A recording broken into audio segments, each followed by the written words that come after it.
ওরে প্রেসারে রাখো, ও রান্না পাইলে একটা মায়ের দিবে, একটু শোল্ডারটা ইউজ করো। লিটনের কথায় শোল্ডার ইউজ করে পরের বলে উইকেট আদায় করে নিলেন মেহেদী হাসান মিরাজ।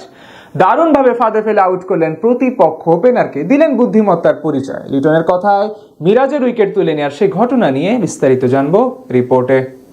লিটনের চতুরতা নিয়ে নতুন করে কিছু বলার নেই। স্ট্যাম্পের পেছনে তার সক্রিয় উপস্থিতি চোখে পড়ার মতো।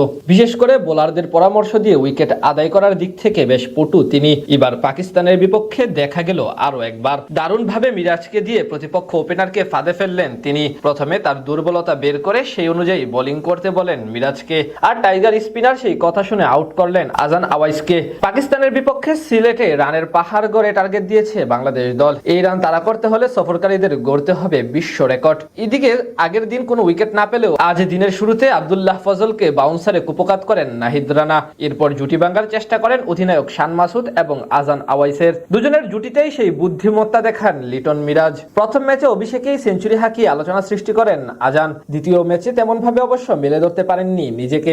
আজ ঘটনা ঘটে ম্যাচের 16তম ওভারে।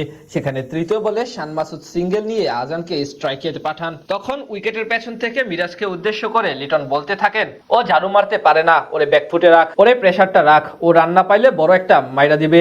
প্রেসারটা রাখ, ও রান্না পাইলে বড় একটা মাইরা দিবে।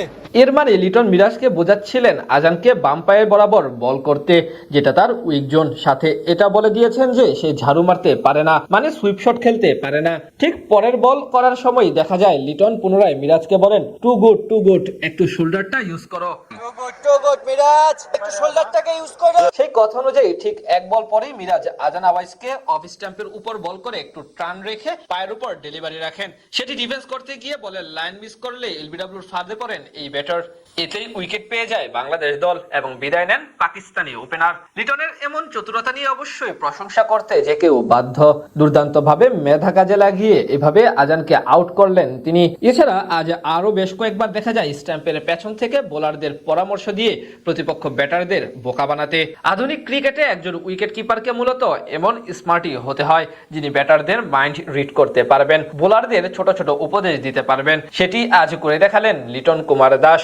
অন্যদিকে মিরাজও দারুণভাবে সেই পরিকল্পনা বাস্তবায়ন করলেন। এই ম্যাচে ব্যাট হাতে উজ্জ্বল ছিলেন মিস্টার এলকেডি। প্রথম ইনিংসে দলের বিপর্যয়ে ব্যাট করতে এসে হাঁকান ক্যারিয়ারের 5ম টেস্ট সেঞ্চুরি। এরপর দ্বিতীয় ইনিংসে খেলেন অসাধারণ একটি 69 রানের ইনিংস। তার এমন পারফরমেন্সের উপর ভিত্তি করে পাকিস্তানকে 437 রানে টার্গেট দেয় টিম টাইগার্স। এদিকে প্রথম ইনিংসে বাংলাদেশ তোলে 278 রান।